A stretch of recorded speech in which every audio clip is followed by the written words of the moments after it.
parte. Ya, o sea, si no, no lo habrían publicado. Exactamente, exactamente. No, hay cosas interesantísimas, como que no aparecen los dueños de la mina. Notable. El Parque Loto no aparece nunca, solo dice Concha.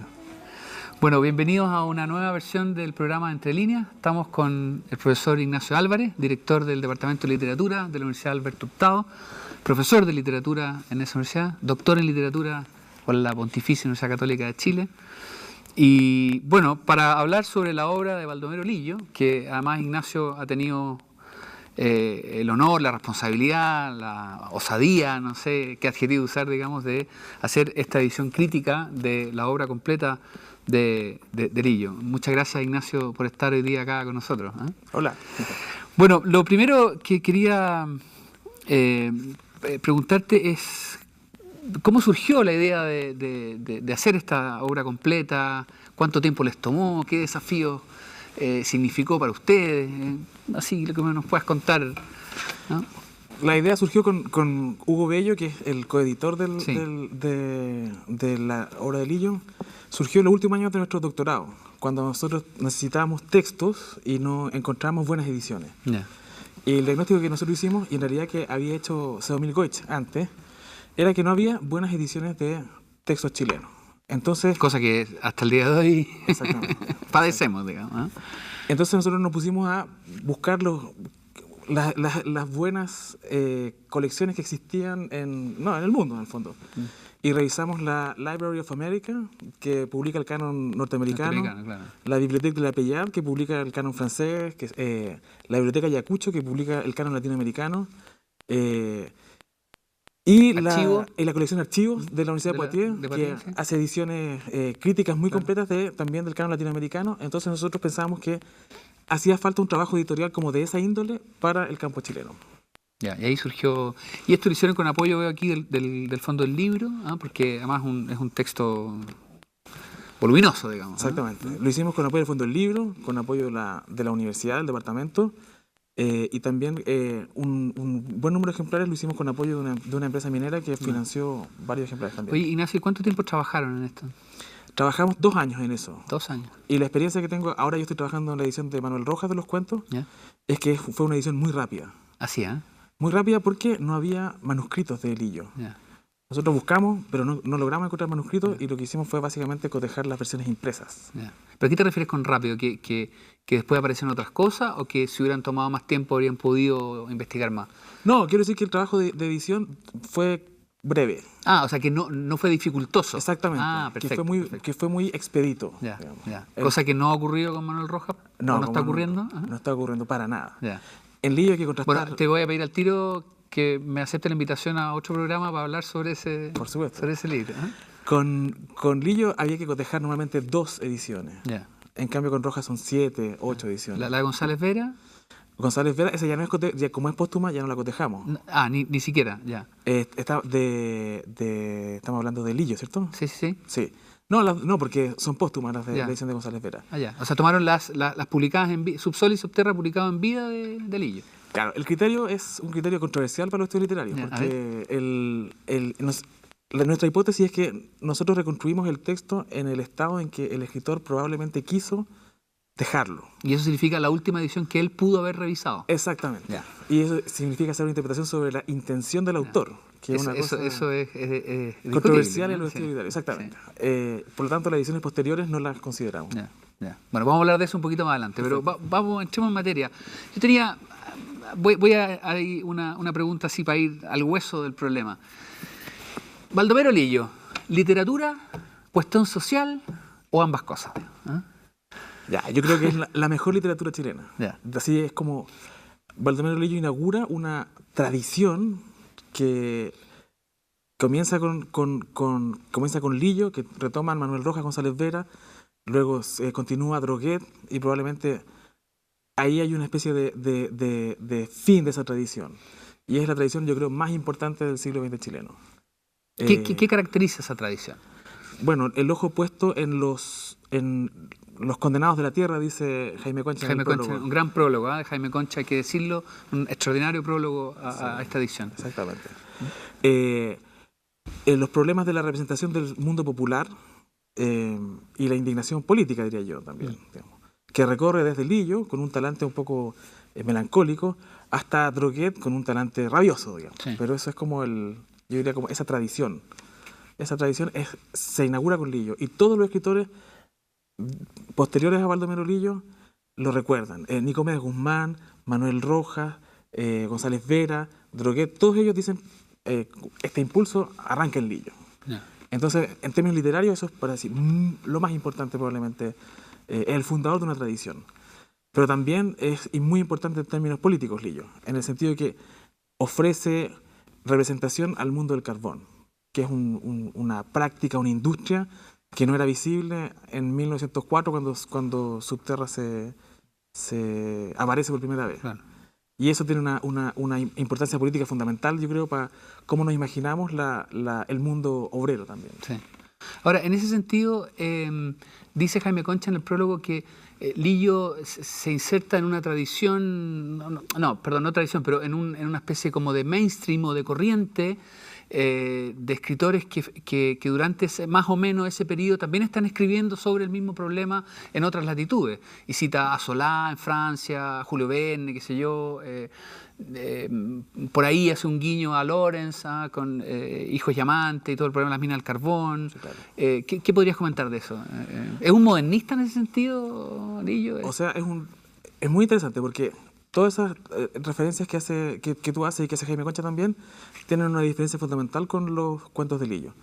Y es que en todos esos textos los obreros se organizan, hacen una huelga y en el fondo enfrentan el poder que los oprime. En Lillo no. En el caso de Lillo, no, eso no existe nunca. Los obreros sufren y lo que hay es dos probablemente explosiones más irracionales de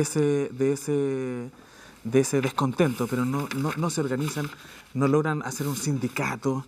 Todo eso aparece en la tradición de la literatura del carbón, aparece después. ¿Y eso por qué?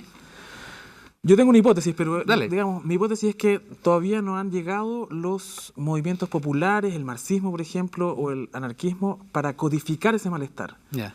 Entonces, cuando ese malestar se codifica y se convierte en qué sé yo, en lucha obrera, en lucha de clase, entonces adquiere sentido, adquiere un cierto orden y eso termina formándose como sindicato, qué sé yo. Cuando no existe ese código, lo que hay son explosiones como espontáneas. Ya. Hay un cuento de Subterra que, a mi juicio, como ejemplifica muy bien eso. Se llama El Grisú. El Grisú, claro. Claro. Y ahí Viento Negro, que este personaje, en fondo, representa la rabia contra este modo de explotación que justamente explota. Y así funciona, yo diría, como el malestar en los textos de Lillo. Ahora, comentábamos antes que a propósito de unas investigaciones que había hecho un profesor de la Universidad de Santiago de Chile, Luis Ortega, sobre la situación de los mineros, tú publicaste un artículo en que contrastabas la obra de Lillo con las investigaciones de Ortega y resulta que Lillo es bastante más suave, lo que él describe y representa de lo que aparentemente habría sido la realidad de la minería del carbón en Lota. Es difícil hablar de la realidad, pero sí de la construcción histórica que hace Ortega. Y Ortega dice cosas muy interesantes. Dice, por ejemplo, que el mundo del carbón es un mundo de frontera. Y eso quiere decir que llegan diversos tipos de sujetos. Llegan campesinos que se convierten en obreros. Llegan lo que Salazar llama peones gañanes. Esos como sujetos que trabajan en el campo, pero que de un modo relativamente nómade, digamos. Y en el fondo el mundo del carbón es un mundo inestable y es un mundo muy violento.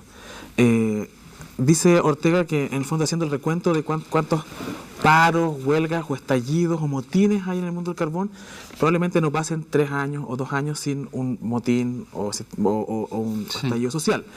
Por otro lado, en el mundo del carbón también hay mucha violencia asociada, qué sé yo, al juego, al consumo de alcohol, etc. Todo eso en la representación que hace Lillo está inhibido, diría yo, está suavizado, y los obreros del carbón entonces parecen solamente víctimas, digamos. Y a mi juicio eso es una operación que trata de ensanchar la medida de lo posible, de lo que es posible representar. Lo que pasa es que Subterra es un libro santiaguino, no es un libro de Lota. Es un libro que se hace en Santiago para un público santiaguino, y a ese público yo creo que hay que mostrarle, esa es mi hipótesis, Lillo le muestra una versión como relativamente suavizada del mundo del carbón. Ahora, con todo, dice Jaime Concha aquí, citando a un investigador británico, John Benson, dice que en Inglaterra un minero moría cada 6 horas, era gravemente herido cada 2 horas y quedaba malherido lo suficiente como para necesitar una semana de licencia cada 2 o 3 minutos. ¿Ah? Y dice, en cuanto a cifra de mortalidad, salimos perdiendo los chilenos ante la grandiosa Albión, por suerte en este caso. O sea, a pesar de eso, parece que las condiciones en otras latitudes eran aún peores, digamos. ¿Ah? No, yo diría que no. ¿No? Yo diría que no. Yo diría que las condiciones aquí sí eran peores probablemente. Yo creo que eso es un giro un poco irónico. En el sentido de que nosotros no tenemos tantos datos con respecto a eso. Como los tienen ellos, digamos. Sí, exactamente. Ahora, a propósito de eso, me llamaba la atención revisando el texto y te lo quería preguntar, porque claro, todo el tema del carbón está, eso se dice, sí, está asociado a la revolución industrial y a toda esa problemática, ¿no? Pero eché en falta una vinculación, o a lo mejor no la existe simplemente, por ejemplo, con la novela inglesa de cierto crítica. O sea, por ejemplo, estoy pensando en Charles Dickens, el tema del trabajo de los niños, de los niños explotados, que aparece, digamos, o fue la realidad también histórica en Lota. ¿Hay ese vínculo? O sea, yo no... Si uno puede hacer una cierta genealogía de cuáles son las lecturas de Lillo. Y yo creo que no está en ese horizonte Dickens. Sí, Solá. Eso es claro. Solá sí está claro. Pero yo creo que no está en ese horizonte. Uno podría decir que en el fondo Lillo es nuestro Dickens. Lillo es el primero que se fija en que los niños trabajan. Esa frase me gustó, Lillo es nuestro Dickens. Claro, y le escandaliza. Porque esa es otra cuestión, digamos. Porque que los niños trabajen es una cosa que ocurrió secularmente en la sociedad chilena. Hay unos estudios muy interesantes de... No, aquí lo que cita Jaime Concha, estos niños que hacían los turnos para abrir o cerrar, no me acuerdo qué. Las compuertas, niños de 6 años. Exactamente. O sea, que yo pensaba anoche calentando la entrevista, pensaba en mi hija Adela que tiene 7 años. Pero qué horror, o sea, qué horror. Un niño de 6, 7 años trabajando todo el día en la oscuridad. O sea. Esa es la operación de Lillo. Lillo es el que se horroriza. Porque todo el resto, digamos, de la sociedad chilena de fines del 19 y comienzos del 20 convive cotidianamente con niños que trabajan, pero no les horroriza. ¿Pero por qué? ¿Porque están acostumbrados? ¿Porque es parte del medio ambiente? Exactamente, porque están acostumbrados. Y entonces hay unos estudios súper choros de los niños de la Providencia. ¿Ya? ¿Qué pasa con los niños huérfanos, sobre todo? Y todos trabajan desde muy niños. La adopción de estos niños de la Providencia, por ejemplo, eso lo hace Nara Milanic, una norteamericana. La adopción de estos niños en las casas que los acogen, en rigor significa formas de trabajo nomás. Claro. Hay un cuento de Lillo que se llama Era el Solo, de Subterra, que grafica esa situación, digamos. Niños que en el fondo están puestos a trabajar. Y eso ocurre siempre y había ocurrido durante, digamos, mucho tiempo. Pero Lillo es el primero que se horroriza y dice, esto no puede ser. Vamos a retomar inmediatamente ese tema, vamos a ir a un pequeño corte. Estamos con el profesor Ignacio Álvarez del Departamento de Literatura de la Universidad Alberto Hurtado, comentando la edición de la obra completa de Baldomero Lillo. Volvemos en un momento. Quiero retomar en realidad ese tema. Me gustó esa frase, nuestro Dickens. Esa la acuñaste tú ahí. Genial.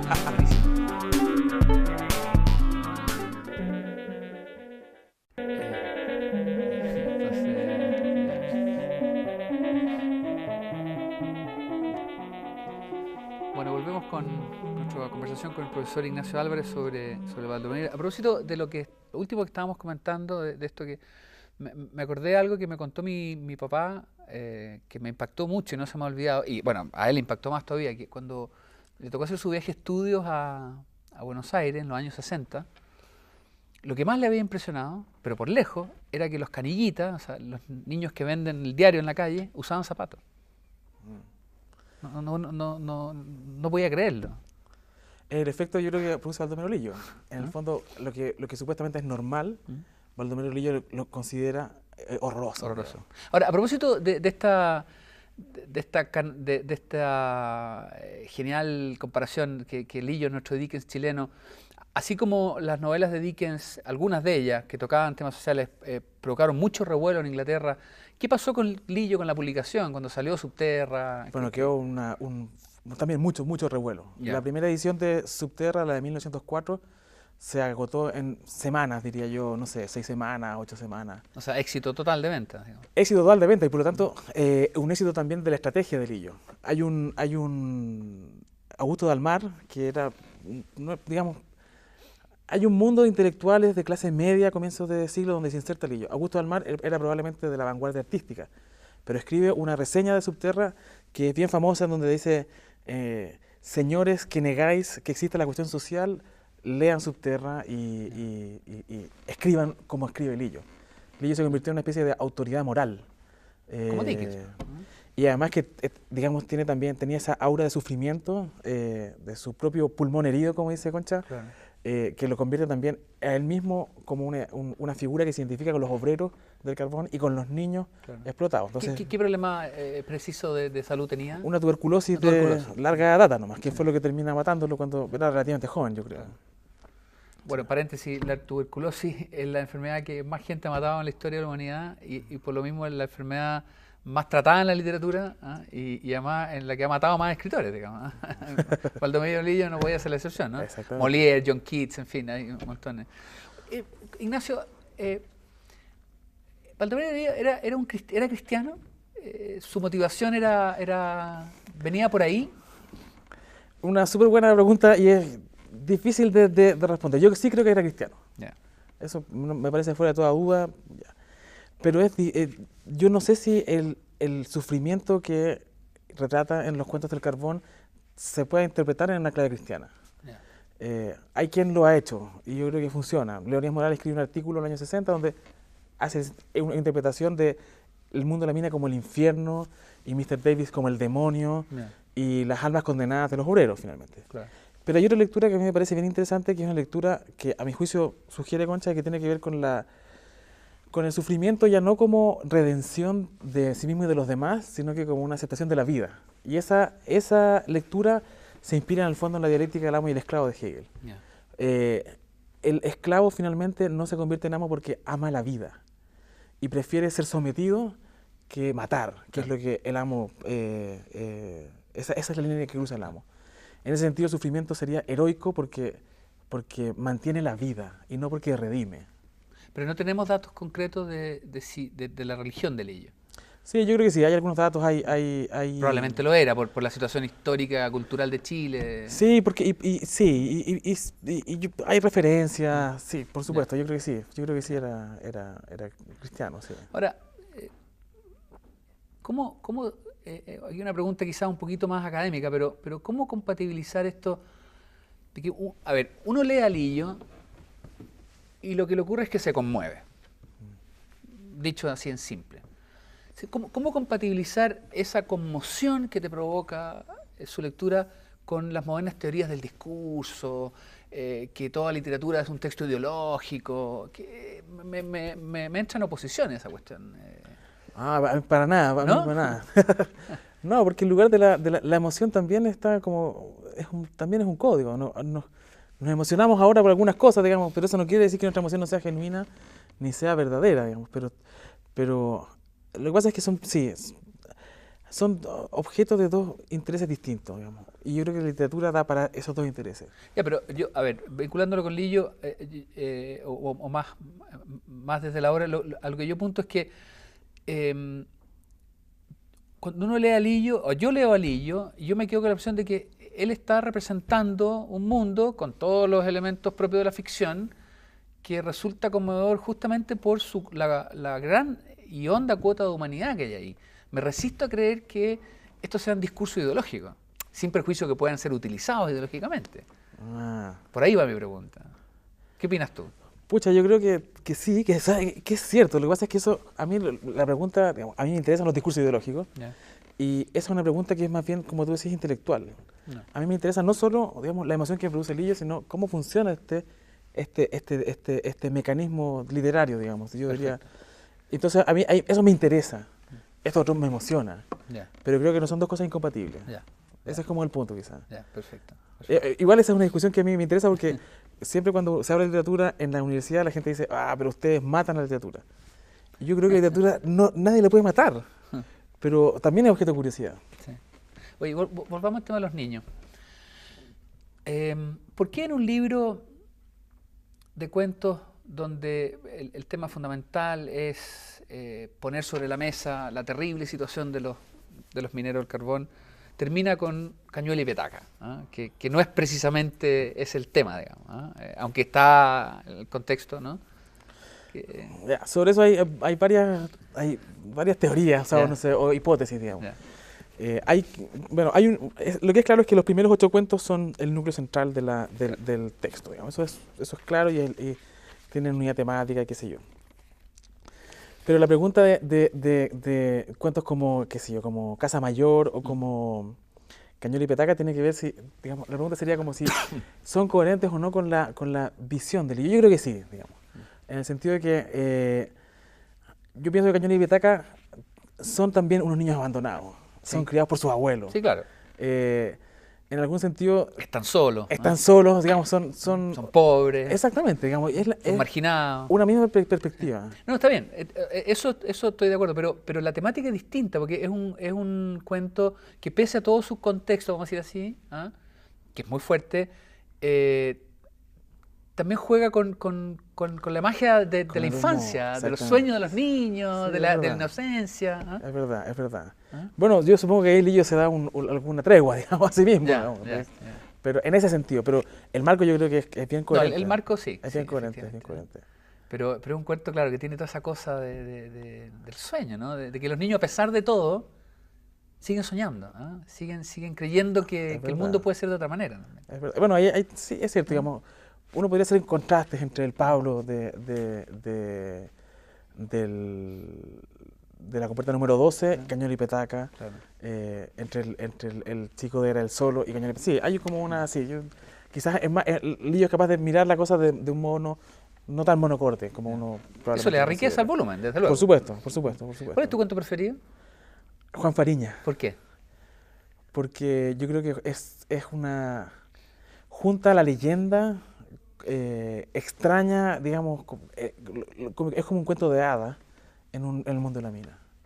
Es un ciego que además al principio se lo describe como una especie de campesino muy musculoso, que sea corpulento, y luego se adelgaza, se va deshaciendo y luego rompe la mina. Y todo eso como en un ambiente medio de leyenda. Sí, a mí es el que más me gusta. Lejos. Oye, perdón, una cosa que se me quedó en tintero respecto a Cañuelas y Petaca. ¿Es casualidad que esté al final? Según tú. No lo sé, la verdad. Yo, la verdad es que sí. Pero arriésgate, una teoría. Bueno, probablemente sí, probablemente está de salida. Está de salida, ya, como para dar un poco de... Es un cuento que está sobre la tierra y no bajo la tierra. Ya. Todos los otros cuentos están bajo la tierra. Probablemente sí, tenga que ver con que está pensando ya en otro horizonte, digamos, Lillo. Hablemos un poquito de Subsole. O sea, perdón, de Subsole, bien digo. ¿Cómo es contrastable con Subterra? Esta metáfora de pasar ahora a un estadio más arriba, sí. ¿Qué hay ahí? Pucha, lo que encuentra arriba de la mina, yo creo que Lillo fundamentalmente es un campo cultural, encuentra otros escritores y ahí el modernismo es súper importante, el modernismo hispanoamericano. Las princesas, digamos, de Rubén Darío, y ahí hay varios cuentos que están en esa línea, digamos. Las fábulas, las nieves eternas. No es que no vuelva ya a la mina, tiene algún par de cuentos sobre la mina, pero se encuentra finalmente, yo creo, con la literatura. Y Subsole yo creo que es un volumen mucho más literario que Subterra, que es mucho más testimonial, digamos. Claro. Eso, son otros escritores, eso yo creo que Subsole fuertemente, digamos. No, y hay cuentos como el famoso Inamible, que es casi pura literatura, es un juego literario, digamos. Y cuando vuelve a la mina, por ejemplo, en ese cuentito breve que se llama El alma de la máquina, eso también es ya mucha literatura, ya estamos lejos de la mina, digamos. Es bien interesante el lugar donde se inserta Lillo cuando llega a Santiago, porque su hermano, que es una figura muy olvidada, pero muy importante, que se llama Samuel Antonio Lillo, lo mete con un grupo digamos, con el Ateneo. Su hermano poeta. Su hermano poeta. Premio Nacional. Exactamente. Samuel Antonio Lillo, el de las canciones de Trauco, digamos. Sí, y es como si la familia Lillo se hubiera repartido este lugar de frontera. Samuel se queda con el mundo mapuche, Lillo se queda, Baldomero se queda con el mundo del carbón. Y hay otro hermano que se llama Emilio Lillo, que publica un par de cuentos, pero que muere relativamente joven. Bueno, pero Es el mundo literario el que coge Entonces tú le atribuyes una importancia fundamental a su venida a Santiago. Sí, bien fundamental. Yo creo que ¿Y a quién lea? ¿Y a quién conoce? ¿Con quién se vincula? se junta con Diego W. Urrutia, Ya. se junta con los amigos de Samuel Lillo, se junta con la gente del Ateneo, un poco con Dalmar, que es como este grupito de clase media que está escribiendo, y es un grupo bien intelectual finalmente, Claro. aunque tienen trabajos como en la burocracia estatal, digamos. Claro, él Ese es trabaja en la Universidad de Chile, ¿no es cierto? exactamente, es como en la biblioteca de la Universidad de Chile, sí, con ese grupo fundamentalmente, y deja de escribir después, o escribe muy poco, o en cuentagotas. ¿Y se sabe qué lecturas hizo Lillo en aquella época? Yo no lo sé, pero yo creo que, me imagino yo que es básicamente lecturas modernistas. Ya. Rubén Darío, qué sé yo, ese canon que es lo que se está leyendo fuertemente acá. Y lo que escriben sus compañeros generación, también. claro. Sí. Estaba acordando también de, bueno, a propósito de Inamible, cada uno leía en el colegio a Lillo, que sea Inamible, El Chiflón del Diablo, El Grisú, y después, bueno, pasaba, ¿no? Algo dice Jaime Concha aquí sobre eso en el prólogo, era como que lectura escolar y después, bueno, Lillo, y después uno se vuelve a encontrar con este verdadero monstruo de las letras chilenas, digamos. Sí. ¿Se sigue leyendo a Lillo en los colegios? Sí, Sí, mucho. afortunadamente. Sí, se lo lee harto y se lo lee, yo creo que en un momento en que yo no estoy seguro que sea tan bueno. Se lo lee como en séptimo básico, octavo básico. Bueno, pero hay profesores que están ayudando a los planes de lectura del ministerio, ¿no? Exactamente. Y se lo lee pero en clave sentimental, que a mí me parece, está bien, digamos. Es un poco lo que dices tú. Se lo lee en la clave de la emoción y es estremecedor. Pero es que eso es bueno, porque eso es la educación también de la moralidad, también es por la vía de las emociones. Por supuesto. Que a ti te dé pena el sufrimiento humano es un rudimento de la formación moral. Estoy súper de acuerdo. ¿Me entiendes? Lo que pasa es que nosotros votamos a Lillo y no lo leemos nunca más. Ah, no, pues eso está mal, eso está mal. Hay que volver a leerlo. Digamos, sí, yo ¿no? creo, sí. Oye, ¿y cómo está Lillo en el mundo académico? ¿Se enseña, se estudia, se investiga? ¿Esto que han hecho ustedes es una rareza? ¿Tu artículo en los anales son peculiaridades? Yo creo que ¿Cómo Lillo está la le situación? interesa muchísimo a un grupo de gente, en mi experiencia. Yo le enseño arte en la universidad, claro, por supuesto, y le interesa muchísimo a los jóvenes que, por ejemplo, están hoy día en el movimiento estudiantil. Esa genealogía de escritores es una genealogía que está muy viva en los estudiantes que en el fondo, que están tratando de cambiar el mundo, en el fondo. Yeah. Y los vuelve a conmover. Es bien impresionante eso. Esa tradición entera. Yeah. Oye, ¿y qué diría respecto del tercer subconjunto de cuentos que están incorporados en esta edición? ¿Hay alguna caracterización que se puede hacer? Pucha, son cuentos que no tienen un plan como los de Subterra. Subsola tampoco tiene mucho plan. Esos cuentos fueron recopilados por José Santos González Vera. Y eso, digamos, yo creo que lo salvó de la prensa. Nosotros los buscamos por cielo, mar y tierra, digamos, y encontramos un parcito más, digamos, completamos algunas cosas. Bueno, aquí tú tuviste la gentileza de traer algunas copias, digamos, que las vamos a mostrar, ¿no? Mientras tú hablas, yo muestro aquí. Y yo creo que lo que termina repitiéndose es la perspectiva de Lillo, pero no como los temas ni la cosa como orgánica, digamos. Es la perspectiva que él asume. Y ahí hay algunos cuentos que a mí me parecen bien notables, digamos. El Conventillo es un cuento, que es el que está mostrando ahora, es un cuento urbano sobre, en el fondo, el mundo de la mina, pero en la ciudad. ¿Cuál es eso? El Conventillo. El Conventillo. Hay otro cuento que a mí me conmovía muchísimo que se llama Carlitos. ¿Carlitos está aquí para mostrarlo? No, yo creo que no está ahí.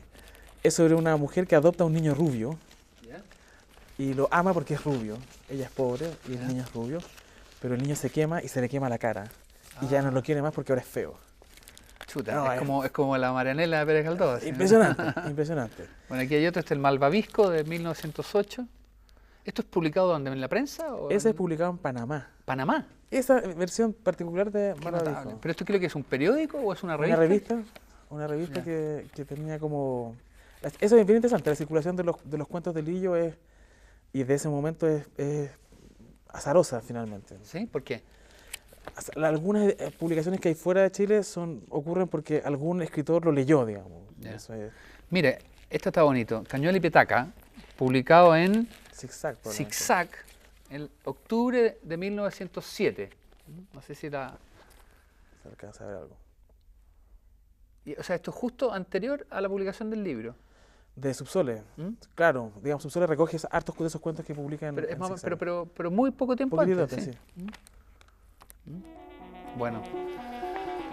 Oye, genial. Bueno, vamos a seguir conversando. Nos queda todavía el último bloque, vamos a seguir conversando. Estamos con el profesor Ignacio Álvarez de la Universidad Alberto Hurtado hablando sobre la obra y algo de la vida de Baldomero Lillo en Entre Líneas. Hacemos una pequeña pausa y volvemos para continuar la conversación.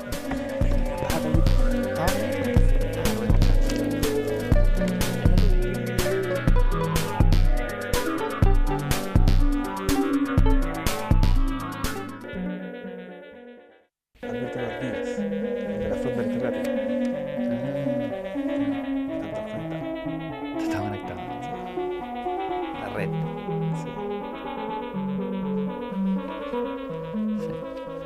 Bueno, resulta que en el intermedio estuvimos revisando los papeles y sí estaba Carlito. Aquí está Carlito. ¿Ah? Tu cuento que... ¿ah? Un cuento que es bien impresionante. A ver, resumen un poquito el argumento, como estabas contando. Claro, es en el fondo la mirada, una mirada no enamorada del mundo popular, que es capaz de ver también como su crueldad, diría yo también. ¿Ahí es cuando se quema? Ahí es cuando se quema el niño. ¿De qué se trata la historia? Una mujer que adopta a un niño rubio y le gusta porque es rubio, ¿Ya? y luego lo ama por sobre sus hijos que ella ha tenido, digamos, Propio. naturalmente. ¿Ya? Y luego cuando el niño se quema y se quema la cara, ya no lo quiere más. Qué terrible. Y lo deja botado. Es bien terrible, es bien terrible, sí. Pero es un gran cuento también. Bueno, oye, Ignacio, el papel de González Vera con respecto a la obra de Baldomero Lillo, ¿qué puedes decir al respecto? Yo creo que dos cosas se pueden decir. Que González Vera es quien rescató a Baldomero Lillo. ¿Lo rescató de qué? Lo rescató de cierto olvido, ¿Ya? digamos. Baldomero, o sea, cuando publica, González Vera hace dos ediciones muy importantes. Publica la segunda edición de Subsole y publica también la primera edición de los cuentos populares, esta recopilación de los cuentos de Lillo fuera de volumen. Y yo creo que en ese momento es que Lillo comienza a ser leído como el fundamento de esta tradición de la que conversábamos antes. Pero González Vera también metió mano en los textos, en el sentido de que trató de corregirlo, trató de poner una coma por aquí y por allá, cambiar algunas palabras en las que probablemente Lillo tenía fama de no ser muy bueno con las palabras, de ¿No no era muy ser tan pulcro? hábil, de no ser tan pulcro. Ya. Y González Vera un poco lo suaviza, lo embellece en algún sentido. Y yo creo que si no es por la obra que hace González Vera con las ediciones de Lillo, nosotros no habríamos terminado leyendo Lillo como el fundamento de la literatura chilena que leemos ahora. Pero también yo creo que nos da una idea de un Lillo un poco más fluido de lo que es en verdad, yo Naturalmente. creo. Exactamente. Como estilizado. ¿No? Claro, que es una de las cosas que uno tiene que preguntarse cuando edita el texto, digamos. Nuestro criterio fue así muy estricto en el sentido de que no había que meterle mano a nada del texto que no fuera la grafía modernizada. Pero la puntuación, por ejemplo, eso es una discusión larguísima. ¿Hay que meter la mano en la puntuación o no hay que meter la mano? Una persona que reseñó el texto, que trabaja aquí en la universidad, que es Miguel Donoso, él encontraba que nosotros habíamos metido muy poca mano en el texto, en el sentido de que lo habíamos dejado como no tan fluido como quizás debería ser. No corregimos los errores de autor. Y nosotros pensamos, y en esto hay otra tradición de pensamiento, que la puntuación es expresiva, entonces no la metimos. González Vera también, en todo caso, hizo esa corrección. Es que ahí hay toda una discusión respecto de qué se entiende por edición crítica. ¿Ah? Porque esto es en principio una edición crítica, pero claro, no es una edición, como hablaba al principio, genética. Es decir, ustedes no dan cuenta de todas las variantes en ediciones posteriores, sino que llegan hasta la edición del autor. O sea, en ediciones posteriores nadie lo hace, pero nosotros sí hicimos el mismo trabajo de la edición genética. Nosotros cotejamos todo y tenemos en nuestros archivos, en el fondo, todas las variantes. Solo que ¿Por qué no las publicaron esas variantes? Ya, porque nosotros pensamos que ¿a quién queríamos dirigir ese texto? Y nosotros pensamos en un profesor de castellano del colegio. Nosotros pensábamos en un estudiante de la universidad probablemente en principio. Y poner todas las variantes habría hecho un libro muy pesado, muy caro también, y más difícil de leer de lo que es. Entonces nosotros decidimos que había que poner aquellas variantes que implicaban un cambio en el sentido del texto. Y ahí, por supuesto, es una elección completamente discutible. Bueno, esto en todo caso está todo explicado acá, ¿eh? O sea, Sí. los editores tienen una enjundiosa sección de su prólogo donde hablan de los criterios editoriales y fijan y dan todas las explicaciones del caso. Pero en fin, esas son las discusiones que tenemos a veces los académicos, ¿no es cierto? Bueno, Archivo hacía un poco eso, ¿no? De consignar todas las variantes textuales. Claro, lo que ellos buscan es reconstruir el proceso creativo. Claro. Y nosotros no buscamos eso. Ya. Igual Archivo es increíble, Sí. es impresionante, es súper Ahora, bueno. ese material de las variantes textuales no ha empezado tampoco a publicarlo como un apéndice aparte. Sí, sí, de hecho lo tenemos ahí para publicarlo probablemente descargable. Online. Sí, Que no. sería muy útil para el trabajo académico, digamos. Sí. Ahora, Ignacio, ¿qué pasa con la minería del carbón hoy? Porque, bueno, Lota se cerró hace muy pocos años, hasta el año 1997, si no recuerdo, seguía funcionando, probablemente en condiciones algo más favorables, digamos, de las que nos narra Lillo, pero también con problemas perennes, ¿no? Como la oscuridad, el peligro de las explosiones de gas, en fin. ¿Qué ha pasado ahí? Yo creo que la minería del carbón sigue siendo igualmente peligrosa, digamos. Yeah. Hace pocos meses atrás hubo una explosión en China, yo recuerdo, muchos muertos. Pero hay también un aspecto que es bien conmovedor en el hecho de que ya no exista esa industria como la que existió durante más de un siglo, y por lo tanto nosotros ya no hay mineros del carbón en Chile que no sean los mineros informales, que es otro mundo, digamos, y sobre el que también habría que poner atención. Pero quiero decir que Lillo ahora habla acerca de una realidad que desaparece, digamos, que se desvanece, y eso también a mí me parece muy conmovedor. Como esa digamos, Lota, Coronel ya no están organizados alrededor de la minería. Y nada, es como un mundo que se desvanece también. Es muy interesante. Oye, pero parece que igual sigue habiendo un contraste, ¿eh? En términos macro, porque uno ve estas grandes mineras multinacionales con una inversión en tecnología espectaculares, que dan mucho trabajo, que incluso aportan mucho a la cultura, digamos. Pero tenemos el caso de los 33 mineros que conmovió profundamente el país, que da cuenta de una minería que está en otra escala, digamos. Sí. ¿Ah? Hay como una especie de contradicción ahí, ¿no? Es una contradicción digamos, que es muy interesante también, en el sentido de que fuimos cuando presentamos este libro en Iquique, uno de los presentadores era el presidente de una minera. ¿Ya? Y el presidente de esa minera está un poco complicado, digamos, de haber financiado un poco la edición de un libro que hablaba tan mal de los mineros. Y él estaba muy preocupado de decir que las condiciones actuales eran excelentes. Yeah. Pero creo que es imposible que las condiciones sean completamente... No sé por qué, pero habría que preguntarse en realidad, ¿por qué no ha sido posible que las condiciones de trabajo en las minas sean en algún momento las adecuadas para las personas? Quizás hay una... Ahora, hay una cuestión que incluso revisando el prólogo de Jaime Concha, es como bien, ¿cómo decirlo?, bien perplejizante, porque parece que en torno al tema de la minería trasciende una cuestión, digamos, meramente laboral, porque, qué sé yo, quiero decir, Concha se retrotrae a la alegoría de la caverna de Platón, pensando que quizás la idea de los tipos encadenados frente al muro, habla un poco de los egipcios también, de las condiciones de minería. Claro, si uno ve la historia de la humanidad, la intromisión del hombre adentro de la tierra no deja de tener una impronta tremenda, catastrófica. Y de una dimensión que no tiene nada que ver con los seres humanos. Una cosa como inhumana, efectivamente. Sí, yo creo que sí. En el caso de la minería del carbón, tiene que ver, en Lota sobre todo, con que es debajo del mar, por ejemplo. Con que son dimensiones tan completamente diferentes a las humanas, digamos. Claro. Y por eso es que cuando ocurre una catástrofe, la catástrofe es total, absoluta, y no queda nada. Claro. Sí. Estaba pensando, otro tema que nos une también, o nos unió en Tolkien, que claro, los grandes mineros son enanos, no son los hombres, ni son los elfos, ni son los hobbits, sino que los enanos son los que tienen las minas y viven debajo de la tierra. Una cosa como... Es algo un poco menos que humano, es bien terrible, la verdad. Es deshumanizante probablemente el trabajo de la minería, termina siéndolo, digamos. ¿Y qué es lo que ves tú que hay en el fondo de esa consideración? Bueno, un enfrentamiento, en primer lugar, entre lo que conversábamos recién, entre algo que es de una dimensión absolutamente no humana. Y para hacerlo hay que, en alguna medida, dejar de ser hombre, digamos.